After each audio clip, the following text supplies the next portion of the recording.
جی تو آج بات کریں گے غزل کی بندر اسٹائل سیلفی پر، اس کے بعد بات کریں گے ڈوگر کو 3 لاکھ کیوں نہیں مل رہے، ڈوگر کو کس چیز کے 3 لاکھ چاہیے، 3 لاکھ کا راگ جو ہے پچھلے 3 ایپیسوڈ سے چل رہا ہے۔ اس کے بعد بات کریں گے جی آمنہ جو بڑی ہی پیاری چہیتی دوست تھی غزل اور رجب کی، جو مشکل ٹائم میں ان کے ساتھ کھڑی رہی، آخر وہ کہاں غائب ہو گئی اور آج کل وہ کس حال میں ہے، کہاں ہے، نظر کیوں نہیں آتی، شادی پہ کیوں نہیں انوائٹ کیا گیا۔ اور بات کریں گے سلامیوں پر، کتنے کروڑ سلامیاں کٹھی ہوئیں، کتنے آؤٹ آف کنٹری کے ٹکٹس ملے، سیر سپاٹوں کے، ہنی مونز کے، عمرہ کے، اس کے بعد کتنے گھر ملے، کتنی گاڑیاں ملی، کتنی واچز ملی، کتنے گولڈ کے سیٹ ملے، اس پہ بات کریں گے۔ اور سب سے جو قیمتی گفٹس تھے ان کا ذکر کیوں نہیں کیا محترم رجب بٹ صاحب نے۔ تو ویڈیو کو اسکپ نہیں کرنا ہے، چینل کو کرنا ہے سبسکرائب، ویڈیو کو کرنا ہے لائک اور شیئر۔ السلام علیکم جی، کیسے ہیں آپ سب؟ امید ہے کہ سب ٹھیک ہوں گے اور اپنی فیملیز کے ساتھ سیف ہوں گے۔ الحمدللہ میں بھی ٹھیک ہوں، آپ سب کی سپورٹ اور دعاؤں کا شکریہ۔ تو سب سے پہلے جی بات کرتے ہیں غزل کی سیلفی پر، جو انہوں نے ایک نیا پوز متعارف کروایا ہے سوشل میڈیا پر۔ تو کیونکہ بھئی فیمس ہستی ہے، فیمس بھائی کی بہن ہے، تو ان کا تو ہر ایک انداز جو ہے وہ وائرل ہوتا ہے۔ تو میں نے کہا اگر یہ چیز وائرل نہیں ہوئی تو اس کو بھی وائرل ہونا چاہیے اور اس پہ بھی بات ہونی چاہیے کہ آخر یہ پوز غزل نے بنایا، رجب بٹ کی بہن جن کے پیچھے دنیا دیوانی ہے، پاگل ہے، مستانی ہے۔ تو ملاحظہ فرما لیں بندر اسٹائل سیلفی، ٹھیک ہے؟ تو بندر اسٹائل بندر پوز میں یہ سیلفی آپ بھی بنوائیں اور ہر جگہ پہ بتائیں کہ ہم نے غزل آپی سے یہ پوز سیکھا، جہاں آپ کو اتنی ساری رجب بٹ فیملی سے چیزیں سیکھنے کو ملتی ہیں، ٹڈی پدی، گالی گلوچ، مڈل فنگر دکھائی جاتی ہے اور پتہ نہیں کیا کیا بڑکے پھڑکے سب کچھ چلتا ہے۔ تو یہاں پر ایک اور چیز بھی سیکھ لیں، بندر اسٹائل سیلفی، بندر پوز میں سیلفی۔ تو یہ اس کی جی اس کو کس نے متعارف کروایا ہے؟ غزل آپی نے، تو کلیپنگ ہونی چاہیے۔ اچھا مجھے سمجھ نہیں آ رہی جی بھئی آمنہ کہاں غائب ہو گئی ہے۔ آمنہ جب ان کے گھر میں ڈکیتی پڑی تھی سب سے پہلی، جس میں ان کے موبائل تک ان کے گھر سے چور لے گئے تھے، اس ٹائم وہ آمنہ ہی تھی جو ان کے برے ٹائم ان کے کام آئی، اور آمنہ نے اپنا موبائل، اگر میں غلط نہیں ہوں تو رجب صاحب کو دیا تھا کہ جب تک بھائی صاحب آپ اپنا نیا موبائل نہیں خریدتے تب تک آپ میرا موبائل یوز کر سکتے ہیں۔ اچھی خاصی ڈیسنٹ پڑھی لکھی لڑکی تھی، بہت ہی گہری فرینڈ شپ تھی، لیکن نہ جانے کیا ہوا ایک دم وہ لڑکی ان کی زندگی سے غائب ہو گئی اور شادی میں بھی نظر نہ آئی۔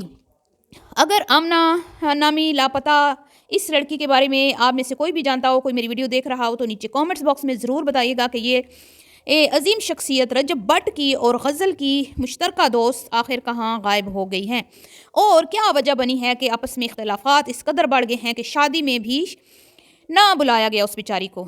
اب جی آ جاتے ہیں اصلی ٹاپک پر، سلامیوں پر۔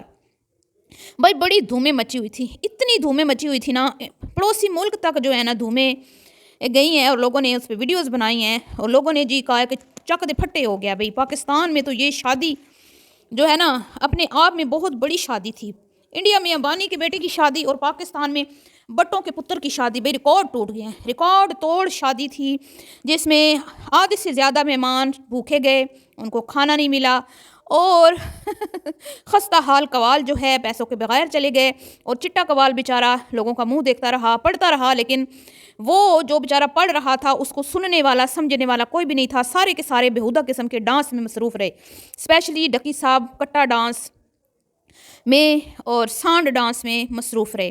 اس کے بعد جی یہ اتنی عظیموں والی شان میں کہتی ہوں کہ شادی تھی جس میں آئے ہوئے لوگوں نے بھئی بڑا پیسہ لٹایا۔ امبانی نے تو پیسہ لٹایا تھا نا اپنے مہمانوں پر، اپنے مہمانوں کو قیمتی گفٹس دیے تھے، گولڈ کے اور پتہ نہیں کیا کچھ واچز، کپڑے اور پتہ نہیں کیا کچھ دیا تھا، لیکن یہاں پر جتنے بھی لوگ آئے تھے یہ اپنے آپ میں مایا ناز شادی تھی، جس میں گھر والوں کا پیسہ کم خرچ ہوا اور جو مہمان آئے تھے ان کا پیسہ زیادہ خرچ ہوا۔ عموماً شادیوں میں گھر والوں کا پیسہ زیادہ خرچ ہوتا ہے، لیکن یہاں یہ شادی اپنے آپ میں منفرد اس لیے تھی کہ یہاں آئے ہوئے مہمانوں کا پیسہ خرچ ہوا، گھر والوں کا کچھ خاص خرچہ نہیں ہوا۔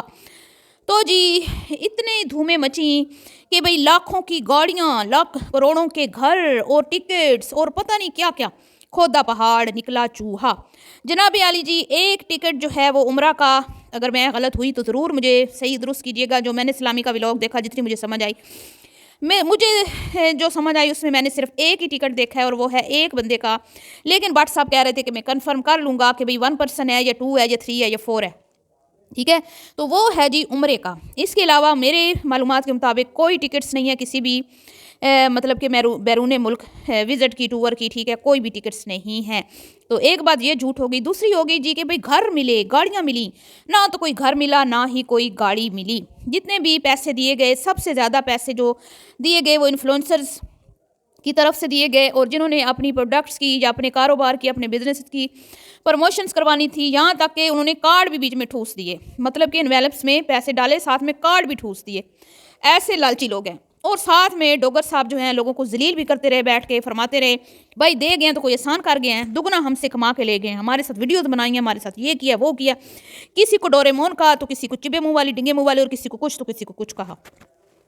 لیکن بیچارے کو پھر بھی 3 لاکھ نہ ملے. اتنے امیر دوست ہیں جنہوں نے مہندی پر لاکھوں روپیہ لٹا دیا، لیکن 3 لاکھ کا 3 دن سے راگ الاپ رہا ہے محترم ڈوگر. لیکن رجب بٹ صاحب کی کانوں پر جوں نہیں رینگ رہی. اب مجھے نہیں پتا کہ وہ 3 لاکھ کس چیز کے مانگ رہا ہے. بیچارے نے شاید کسی سے قرض لیا تھا شادی پر بیلے لٹانے کے لیے، تو وہ بیچارہ لٹا بیٹھا، تو اب قرض واپس کرنے کے لیے اپنے استاد سے پیسے کی ڈیمانڈ بار بار کر رہا ہے.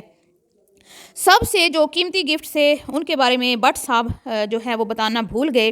شاید کسی سے ڈر گئے تھے، یا شاید اگلوں نے بولا تھا کہ خبردار ان 2 چیزوں کا نام نہیں لینا. ایک تو جو ان کو اسلحہ ملا تھا، بڑا قیمتی اسلحہ ملا تھا جی بھائی، لاکھوں میں وہ مطلب اس کی بنتی ہے مالیت. اور دوسرا ایک عدد آپ کو پتہ ہے بیبی لائن ان کو ملا تھا، شیر کا بچہ، جس کی وجہ سے ان کو جیل کی ہوا بھی کھانی پڑی. لیکن بٹ صاحب نے اپنے سلامیوں والے ولاگ میں اس کا ذکر تک نہ کیا. تو سب سے جو قیمتی گفٹ تھا جی، وہ ایک تو ان کو پرو میکس ملا ہے، وہ انہوں نے کسی کو مطلب کہ دینا ہے، مطلب کسی کو بھی، کوئی بھی لکی بندہ ہوگا اس کو دینا ہے. اس کے بعد پھر انہوں نے 20 لاکھ روپے نکلوانے ہیں. اگر وہ اس جو انہوں نے موبائل دیا، شاید وہ موبائل جو ہے کسی کو ٹائم لیمٹ دی اگلوں نے، اس پر دینے میں کامیاب ہو جائیں گے، تو وہ 20 لاکھ والا چیک بھی رجب بٹ صاحب مطلب وہ اماؤنٹ نکلوانے میں کامیاب ہو جائیں گے، ورنہ پھر وہ 20 لاکھ بھی ان کے ہاتھ سے چلے جائیں گے. تو یہ تھی جی سلامیاں، تو یہ تھی جی کنگ صاحب کی سلامیاں جو ان کو پڑیں، ٹھیک ہے. اور مجھے نہیں لگتا کہ ان کی کوئی لاکھوں کروڑوں میں اماؤنٹ بنی. ہاں لاکھوں میں تو ہے، کوئی کروڑ تو نہیں بنی. خیر جتنی بھی سلامیاں دی گئی ہیں نا، وہ تو ظاہری بات ہے آپ پر ایک قرض ہوتا ہے، آپ نے وہ اتارنا ہوتا ہے. اور سب سے زیادہ مجھے لگتا ہے کہ اریب اور ڈکی نے جو ہے، ڈکی اور اریب نے بھی اچھی خاصی اماؤنٹ دی ہے. حالانکہ جو اقرا اور اریب ہے نا، وہ اتنے کھلے دل کے نہیں ہیں مالک، لیکن بھائی اتنا بڑا شاؤٹ آؤٹ انہوں نے لیا تھا رجب بٹ صاحب سے، تو اس کا پھر قرض تو اتارنا تھا نا. اقرا کے اگر 5 ملین آج کمپلیٹ ہوئے ہیں تو وہ کس کی وجہ سے ہوئے ہیں؟ رجب بٹ فیملی کی وجہ سے ہوئے ہیں. تو اقرا اور اریب نے اپنا قرض اتار دیا. اب یہ سارے قرض بٹ صاحب کے کندھوں پر ہیں. بھائی جب پھر موقع ملے گا، اگلوں کی شادیاں ہوں گی، تو بٹ صاحب نے بھی تو اتارنے ہی ہے نا. یہ کوئی مفت میں تو سب کچھ نہیں ملا نا. تو یہ تھا جی سلامیوں کا جو بھی تھا، مطلب کہ ڈنڈورا پیٹا گیا، کھودا پاڑ نکلا چوہا.